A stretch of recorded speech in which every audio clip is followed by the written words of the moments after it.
यहाँ 10 ऐसे सवाल हैं जिनका जवाब फिलिस्तीन समर्थक नहीं दे सकते। आपको इसकी परवाह क्यों है? तो मेरा पहला सवाल वही है जो मैंने पहले भी पूछा है, लेकिन आज तक मुझे इसका जवाब नहीं मिला। आप फिलिस्तीनियों की इतनी चिंता क्यों करते हैं? गाजा के समर्थन में इतनी सारी रैलियां हो रही हैं। लाखों फिलिस्तीन समर्थक बड़ी बड़ी शहरों की सड़कों पर मार्च कर रहे हैं, लेकिन कोई भी यमन और सीरिया के लोगों के लिए मार्च नहीं कर रहा। न तो अरब और न ही पश्चिमी विश्वविद्यालयों के छात्र। और मैं आपसे पूछ रहा हूं, क्यों? सीरिया और यमन में 8 लाख लोग मारे गए हैं और आप चुप हैं, लेकिन गाजा में 20,000 लोग मारे गए, जिनमें से आधे आतंकवादी हैं, और आप आक्रोशित हैं। अब इस सवाल के आपके पास 2 संभावित जवाब हैं। दोनों ही अच्छे नहीं हैं, लेकिन जैसा कि मैं देखता हूं, आपके पास कोई और अच्छा विकल्प नहीं है। पहला जवाब यह है कि आप इजराइल से ज्यादा उम्मीद करते हैं, जितनी आप अरबों से करते हैं। अब अगर आप इजराइल से ज्यादा उम्मीद करते हैं, तो इसका मतलब है कि आप अरबों से कम उम्मीद करते हैं, और यह आपको एक नस्लवादी बनाता है। मुझे नहीं लगता कि आप खुद को उस श्रेणी में रखना चाहेंगे। एक और विकल्प यह है कि आप पाखंडी हैं। फिलिस्तीन समर्थक होना आजकल फैशन में है, इसलिए भले ही आप जानते हैं कि यहाँ से ज्यादा दूर नहीं भयानक अत्याचार हो रहे हैं, आप उन्हें अनदेखा करना चुनते हैं। वैसे आपको खुद को सीमित करने की जरूरत नहीं है। आप दोनों पाखंडी और नस्लवादी हो सकते हैं। अगर आपके पास इससे बेहतर जवाब है तो कृपया मुझे बताएं। मैं समझना चाहता हूं कि जब बात इजराइल की आती है तो आप इतने नाराज क्यों होते हैं, लेकिन सीरिया और यमन, फिर सूडान, ओह, ये तो मानवीय संकट है। हम क्या कर सकते हैं? आइए अगले सवाल पर चलते हैं। मध्य पूर्व के उत्पीड़ित लोग। मान लीजिए आप आज सुबह बर्लिन, मैड्रिड या विस्कॉन्सिन में उठे और आपने सोचा कि मैं मध्य पूर्व के उत्पीड़ित लोगों का समर्थन करना चाहता हूं। ठीक है, मैं आपके साथ हूं। मुझे लगता है कि यह बहुत ही सराहनीय है कि लोग सच में उन लोगों की मदद करना चाहते हैं जिन्हें वे नहीं जानते और जो दुनिया के दूसरी तरफ हैं। और मुस्लिम देशों में कई अल्पसंख्यक हैं जो उत्पीड़न का शिकार हो रहे हैं। मिस्र में कॉप्टिक लोग हैं और लेबनान व इराक में ईसाई हैं, जिनकी संख्या नरसंहार की दर से घट रही है। ईरान में बलाक लोग और जरथुस्त्र भी हैं, जिनकी किसी को परवाह नहीं है। लेकिन जब मध्य पूर्व में उत्पीड़ित मुसलमानों की बात आती है तो सबसे पहले जिनका नाम आना चाहिए वे निश्चित रूप से कुर्द हैं। फिलिस्तीनियों के विपरीत कुर्दों का एक बहुत लंबा इतिहास एक राष्ट्र के रूप में रहा है। फिलिस्तीनियों के विपरीत, जिन्होंने कभी भी शांति और स्वतंत्र राज्य स्थापित करने के अवसर को नहीं अपनाया, कुर्दों ने अपनी खुद की राज्य स्थापना के लिए हर संभव प्रयास किया, लेकिन अंततः उपनिवेशवादी शक्तियों द्वारा धोखा दिया गया। कुर्दों ने ईरान, इराक और तुर्की जैसे मुस्लिम देशों में अत्यधिक पीड़ा झेली है और कोई उनकी परवाह नहीं करता। जब बात कुर्दों की आती है तो सारे स्वतंत्रता सेनानी कहाँ हैं? मैं आपको एक बेहद चौंकाने वाला उदाहरण देता हूं कि दुनिया उनकी कितनी कम परवाह करती है। क्या आपने हलाबजा नरसंहार के बारे में सुना है? इराकियों ने हलाबजा पर रासायनिक हथियारों से हमला किया था। यह नागरिकों पर अब तक का सबसे भयानक रासायनिक हथियार हमला था।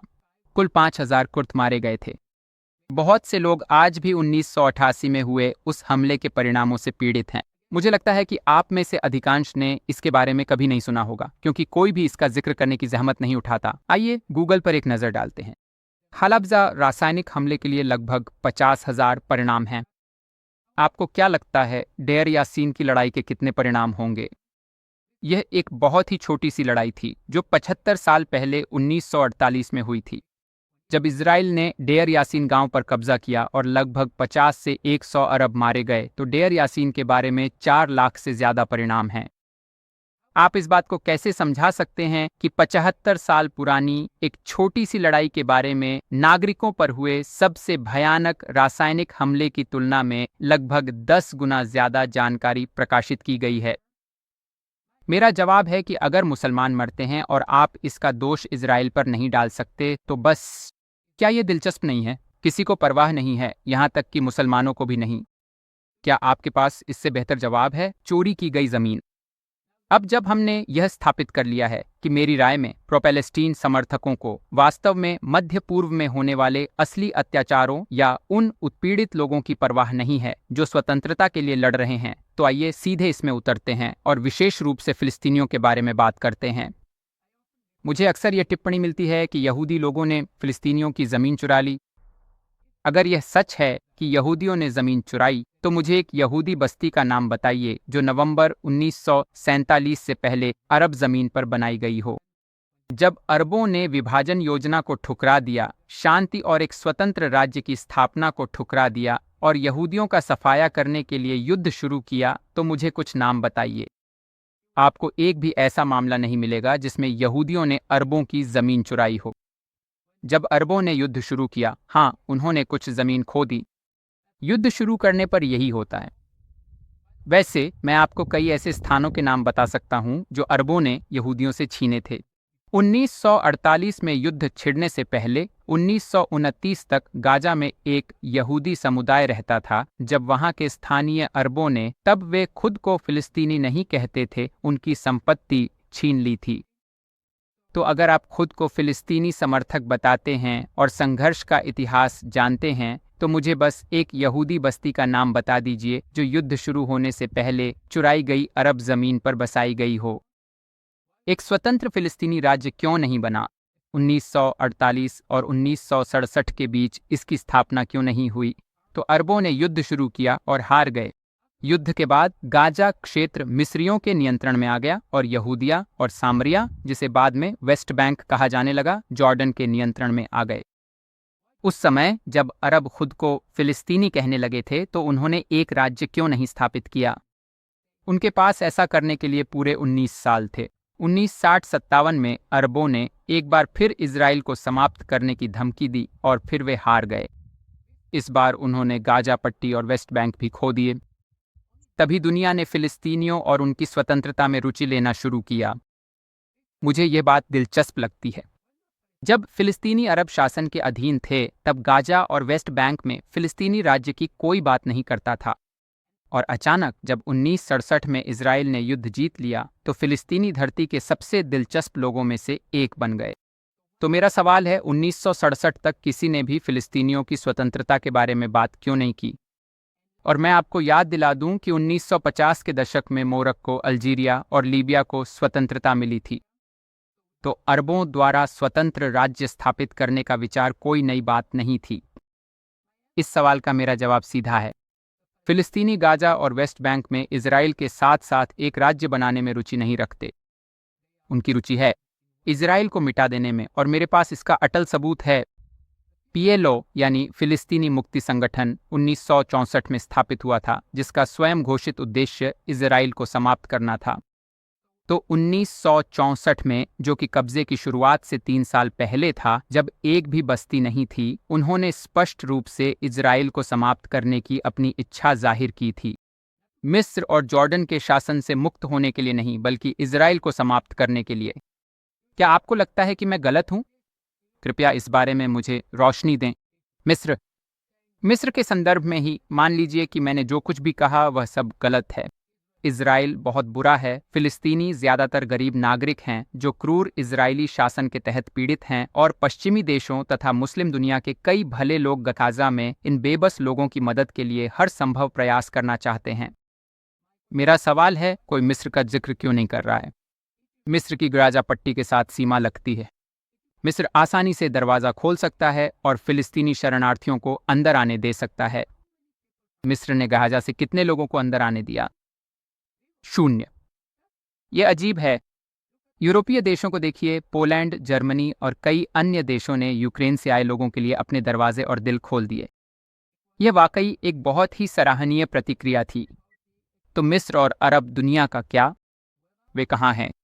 मिस्र इजराइल से 5 गुना बड़ा है और वहाँ बहुत जगह खाली है। ओह, माफ़ कीजिए, क्या मैंने 5 गुना बड़ा कहा था? मेरा मतलब था कि मिस्र इजराइल से 50 गुना बड़ा है। मिस्र अपनी सीमा खोल सकता है और सभी अमीर अरब देश उनकी मदद कर सकते हैं, लेकिन कोई भी इस विकल्प का जिक्र नहीं करता। अरब दूसरे अरबों की मदद करें? नहीं, यह तो एक पागलपन भरा विचार है। प्रो फिलिस्तीनी लोग इजराइल विरोधी हिस्सा तो बहुत अच्छे से कर रहे हैं, लेकिन असल में फिलिस्तीनियों की मदद मिस्र पर ध्यान केंद्रित करके क्यों नहीं करते? नरसंहार। अब यह तो आसान सवाल है। इजराइल पर अक्सर नरसंहार करने का आरोप लगाया जाता है। अगर इजराइल नरसंहार कर रहा है, तो हर साल फिलिस्तीनियों की संख्या कैसे बढ़ रही है? 1948 से 2023 तक हर साल फिलिस्तीनियों की संख्या बढ़ी है। आप नरसंहार शब्द के साथ इस तथ्य को कैसे जोड़ते हैं? मैं सुनने के लिए उत्सुक हूं कि आप फिलिस्तीनियों के संदर्भ में नरसंहार शब्द को कैसे सही ठहरा सकते हैं। काले लोग और फिलिस्तीनी। फिलिस्तीनी खुद को इस भूमि के मूल निवासी, गहरे रंग की त्वचा वाले लोगों के रूप में पेश करना पसंद करते हैं, और हम यहूदी, गोरे यूरोपीय उपनिवेशवादी ताकत के रूप में। सबसे पहले, मुझे यह मजाकिया और काफ़ी दयनीय लगता है कि फिलिस्तीनी दक्षिण अफ्रीका और अमेरिका के काले लोगों की सहानुभूति चाहते हैं और वास्तव में उन्हें मिल भी जाती है। क्या आप जानते हैं कि अरब लोग काली त्वचा वाले लोगों को क्या कहते हैं? अब्द।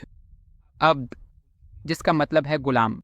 यूरोपीय उपनिवेशवादी शक्तियों ने ही मुस्लिम देशों पर दबाव डाला था कि वे दास्ता को समाप्त करें, और यह केवल 20वीं सदी में ही हुआ। अगर आपने यह सब कभी नहीं सुना है तो इसमें आपकी कोई गलती नहीं है। जो लोग उपनिवेशवाद के बारे में बात करना पसंद करते हैं, वे इस बारे में बात करना पसंद नहीं करते कि ऐतिहासिक रूप से अरबों ने काले लोगों के साथ गुलामों जैसा व्यवहार किया, और वे निश्चित रूप से इस तथ्य का उल्लेख करना पसंद नहीं करते कि अरब देशों में दास्ता को समाप्त करने वाली मुख्य शक्ति यूरोपीय उपनिवेशवादी शक्तियां थीं।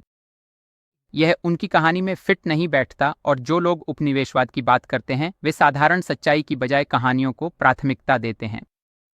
एक टूर गाइड के रूप में मैं आपको बता सकता हूं कि इजराइल की सबसे गरीब बस्तियों में से एक का नाम जिस्र अजरका है।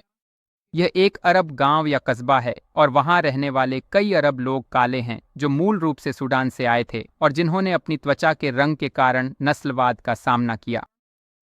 और ऐसी कई कहानियां हैं। अरब समाज काले लोगों के प्रति अत्यंत नस्लवादी है। कुछ अरब देशों में दास्ता अभी भी 60 साल पहले तक कानूनी थी। काले फिलिस्तीनियों की एकजुटता उतनी ही समझदारी भरी है जितनी कि फिलिस्तीन के लिए समलैंगिकों की। वैसे अमेरिका में यहूदी 1960 के दशक में नागरिक अधिकार आंदोलनों के सबसे बड़े समर्थक थे। किसी तरह BLM आंदोलन और अमेरिका के छात्र आंदोलन इस तथ्य को भूल जाते हैं, साथ ही इस तथ्य को भी कि अरब लोग दासों को बेचने, खरीदने और इस्तेमाल करने में पूरी तरह शामिल थे। लेकिन चलिए वापस फिलिस्तीनियों और उनके दावों पर आते हैं। सबसे पहले, आज इजराइल में अधिकांश यहूदी 50 साल पहले और 150 साल पहले भी अरब देशों से थे। इजराइल की भूमि में यहूदियों के 3000 साल पुराने लंबे इतिहास में केवल लगभग 30 साल ऐसे थे जब यूरोप से आए यहूदियों की संख्या अरब देशों से आए यहूदियों से अधिक थी। और किसी भी स्थिति में यरूशलेम और इजराइल की भूमि पहले से ही सभी यहूदियों की मातृभूमि थी। इस्लाम की स्थापना 7वीं सदी में होने से लगभग 1500 साल पहले की बात है। और मेरा सवाल सभी फिलिस्तीन समर्थकों से यह है कि अगर फिलिस्तीनी मूल निवासी हैं, तो जब आप पुरातात्विक स्थलों पर जाते हैं तो आपको कभी भी फिलिस्तीनी अवशेष क्यों नहीं मिलते, बल्कि यहूदी अवशेष ही मिलते हैं?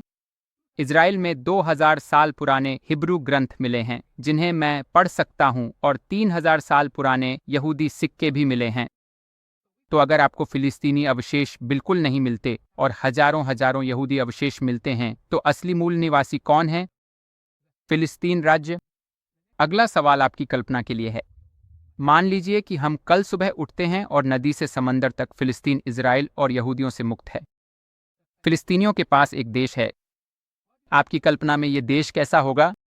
जिस तरह आज फिलिस्तीनी प्राधिकरण और हमास शासन करते हैं, मुझे लगता है कि यह देश अपने सभी पड़ोसी अरब मुस्लिम देशों जैसा ही होगा। एक ऐसा देश जहां समलैंगिक लोगों को अगर किस्मत अच्छी हो तो जेल में डाल दिया जाता है, और अगर किस्मत खराब हो तो छतों से फेंक दिया जाता है। एक ऐसा देश जहां मानवाधिकार नहीं है, जहां महिलाओं को पुरुषों के बराबर अधिकार नहीं मिलते, न कोई लोकतंत्र, और एक असफल अर्थव्यवस्था। अब हो सकता है मैं गलत हूं, यह एक सैद्धांतिक सवाल है। मैं अपनी धारणा अब तक उनके काम करने के तरीके पर आधारित कर रहा हूं। अगर आप अलग सोचते हैं तो कृपया मुझे बताएं कि आपके अनुसार फिलिस्तीनी राज्य कैसा होगा, और आप अपनी धारणा किस आधार पर बना रहे हैं। आर शब्द।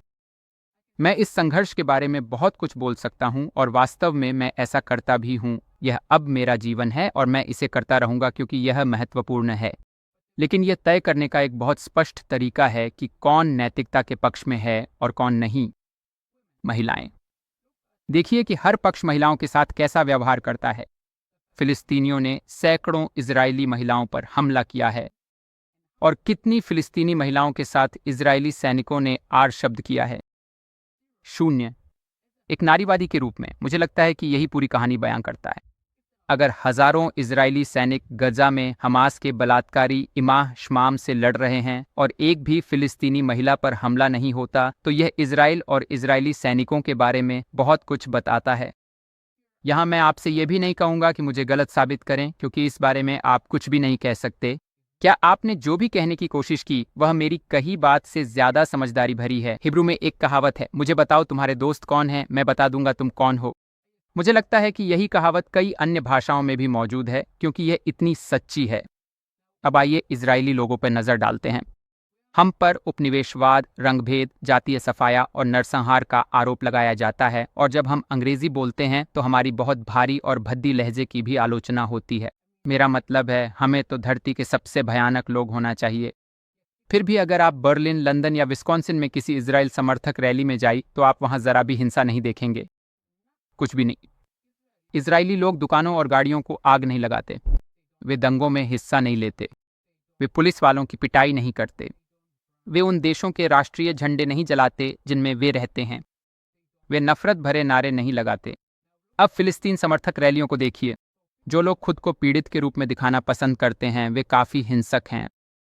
तो अगर आप फिलिस्तीन समर्थक हैं तो कृपया मुझे समझाइए कि यह कैसे संभव है कि इजरायलियों पर अब तक के सबसे भयानक अपराधों का आरोप लगाया जाता है, फिर भी वे इजराइल के बाहर इतने शांतिपूर्ण हैं, और फिलिस्तीनी तथा उनके अरब और मुस्लिम समर्थक अगर शालीनता से कहें तो बिल्कुल विपरीत क्यों हैं?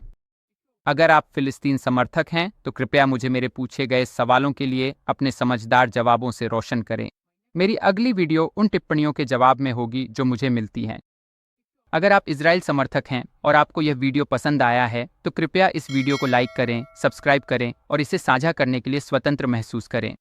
कई फिलिस्तीन समर्थक मुझ पर आरोप लगाते हैं कि मैं इजरायली सरकार से पैसे लेता हूं। काश इजरायली सरकार इतनी समझदार होती कि मुझे पैसे देती, क्योंकि मेरे पास 1000 वीडियो आइडियाज़ हैं, लेकिन मेरे पास उन्हें बनाने के लिए पैसे या संसाधन नहीं है। मैं एक निजी व्यक्ति हूं जो अपने लिए खुद काम करता हूं। यदि आप मेरा समर्थन करना चाहते हैं तो कृपया इस वीडियो को साझा करें। वीडियो के नीचे एक शेयर बटन है, या आप URL को कॉपी करके ट्विटर, फेसबुक या इंस्टाग्राम पर पेस्ट कर सकते हैं। मैं सर्वोत्तम वीडियो बनाने का भरसक प्रयास करता हूं। यदि आप मेरे चैनल को आगे बढ़ते देखना चाहते हैं तो यह आप पर निर्भर है कि आप इस बात को फैलाने में मेरी मदद करें। कृपया मेरे वीडियो को अन्य प्लेटफॉर्मों पर साझा करें, मैं वास्तव में इसकी सराहना करूंगा। आपसे अगले हफ्ते मिलते हैं। याल्ला बाय।